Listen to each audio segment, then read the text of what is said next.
तो बच्चों, ये वीडियो सीरीज उन बच्चों के लिए है जिनको लंबे लेक्चर्स देखने के लिए टाइम नहीं है और बहुत ज्यादा परेशान है, समझ नहीं रहा क्या करे। एग्जाम के 10 मिनट पहले भी ये वीडियो आप देख रहे हो तो बहुत हेल्पफुल होने वाली है। और एक सबसे इंपॉर्टेंट बात, इसके अंदर सारे वाक्य प्रचार कंप्लीट होंगे जो एग्जाम में आने वाले हैं। And one of the best thing I want to tell you कि सुबह 23 तारीख को 4 बजे एक बहुत ही बढ़िया स्पेशल सेशन होने वाला है, जिस स्पेशल सेशन के अंदर आपको कुछ ऐसी चीजें मिलेगी जो आप चाहते हो कि मुझे 80 आउट ऑफ 80 स्कोर करने के लिए हेल्प करे। शुरू करते हैं इस सेशन को। सबसे पहला वाक्य प्रचार यहां पे देखो। मैं 15 मिनट के अंदर इस पूरे वीडियो को खत्म करने वाला हूं, तो सारी की सारी चीजें 15 मिनट में यहां पे कवर होगी।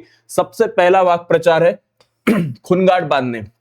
खुणगाठ बांधणे म्हणजे निश्चय करणे, एखाद्या गोष्टीचा निश्चय करणे की आजपासून मी अभ्यास करणार, आता नियमित अभ्यास करायचा अशी विशालनं काय केली, मनाशी खुणगाठ बांधली।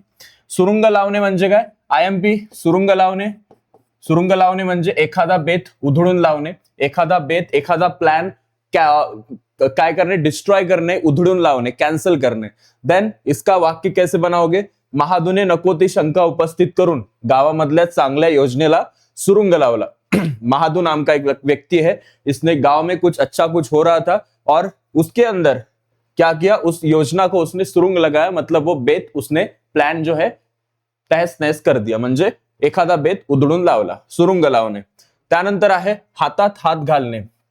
हातात हात घालणे म्हणजे एकत्र काम करणे, सहकार्यानं एकत्र काम करणे। हातात हात घालून गावकऱ्यांनी गावाची साफसफाई केली। हुरळून जाणे म्हणजे खूप आनंद होणे। हुरळून जाणे म्हणजे खूप आनंद होणे। अब आप यहाँ पे कर सकते हो, परीक्षेत चांगले मार्क मिळाल्यामुळं आई वडील आणि मी हुरळून गेलो। हुरळून गेलो म्हणजे व्हॉट, हुरळून गेलो म्हणजे आम्हाला खूप आनंद झाला। सहलीला जायला परवानगी देताच कोमल हुरळून गेली। अंडरलाइन करना है बस, उसके नीचे बाकी सब बढ़िया है।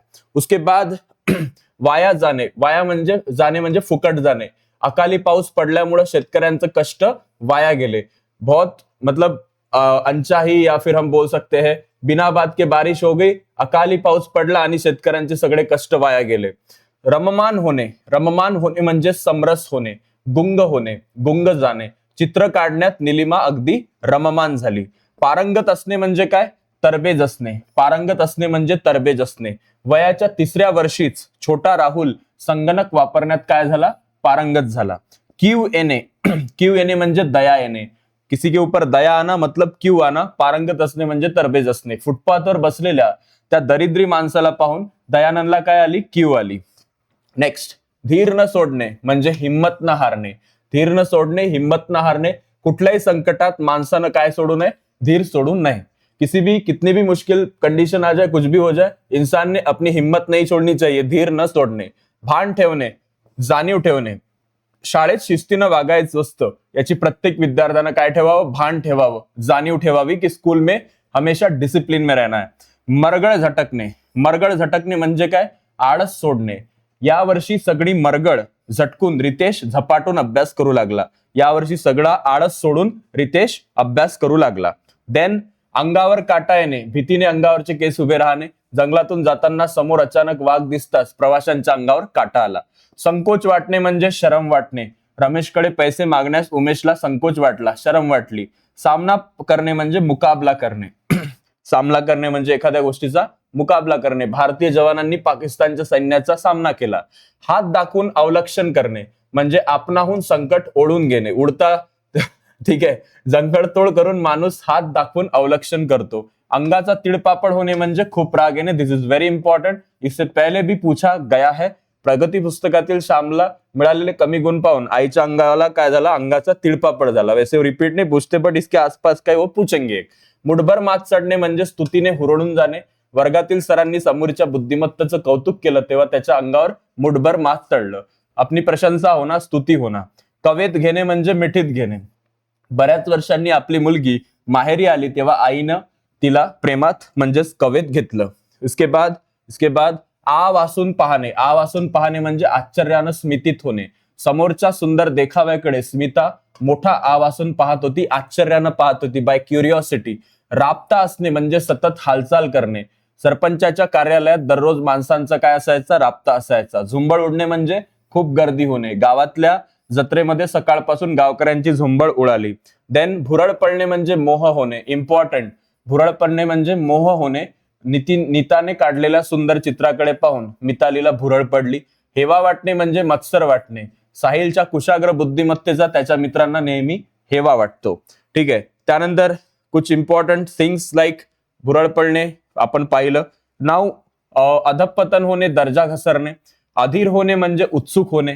अवहेलना करणे म्हणजे अपमान करणे. ओके, इसके ऊपर आप खुद सेंटेंस बना सकते हो, आय होप. अंगाचा तिळपापड होणे म्हणजे घेतलेला आहे आपण. अंगावर काटा रूपा घेतलेला आहे आपण. आ वासून पाहणे घेतलेला आहे आपण. ठीक आहे. त्यानंतर आकाशातून आग ओकू लागणे, सूर्याचे कडक ऊन तपणे. आर्जव करणे म्हणजे विनंती करणे, कळवळून विनंती करणे. आदर दुनावणे म्हणजे आदर दुप्पट होणे, रिस्पेक्ट डबल हो जाना. उसके बाद आदेश देणे, हुकुम देणे. आनंद गगनात न मावणे, अतिशय आनंद होणे. आभाळ हरवणे, निराधार होणे. देन इसके अंदर आयुष्य मोल देणे, जीवन समर्पित करणे. आश्चर्यानं थक्के होणे म्हणजे चकित होणे. आश्वासन देणे म्हणजे शब्दांनी धीर देणे. ओके. देन आस्था वाटणे म्हणजे प्रेम वाटू लागणे. आंतरिक ओढ येणे म्हणजे मनापासून इच्छा उत्पन्न होणे. उत्कंठा वाढणे म्हणजे कुतूहल वाढणे. उत्कंठा वाढणे म्हणजे कुतूहल वाढणे. उत्तेजन मिळणे म्हणजे प्रोत्साहन मिळणे. उत्साहाचे वारे भरणे म्हणजे अतिशय उत्साह वाटणे. उत्साहाला उधाण येणे म्हणजे मनात उत्साह उसळणे. देन उसंतन लाभणे म्हणजे वेळ न मिळणे. उसंतन लाभणे म्हणजे वेळ न मिळणे. ऊर अभिमानानं भरून येणे म्हणजे मनापासून अभिमान वाटणे. कट करणे म्हणजे षडयंत्र रचणे, कारस्थान करणे. एक ऐसा किसी को जान से मारने का प्लॅन. कडाक्याच्या थंडीनं कुडकुळणे म्हणजे गारठ्यानं अंग थरथरणे. देन खुलासा होणे, सविस्तर कळणे. खुलासा होणे, सविस्तर कळणे. गडबडून जाणे, धांदल ओढणे. चेहरा पडणे, शरम वाटणे. जिभेवर ताबा नसणे म्हणजे वाटेल ते बोलणे, वाटेल ते खाणे असं पण होतं. बट वी कॅन से जिभेवर ताबा नसणे. जे तुम्हाला दिलंय ते तुम्ही पुस्तकातलं करा. तडपण येणे म्हणजे मनावर दबाव येणे. धडा शिकणे म्हणजे शिकवण मिळणे. हात राबणे म्हणजे कष्टाची कामं करणे. क्षमा करणे म्हणजे माफ करणे.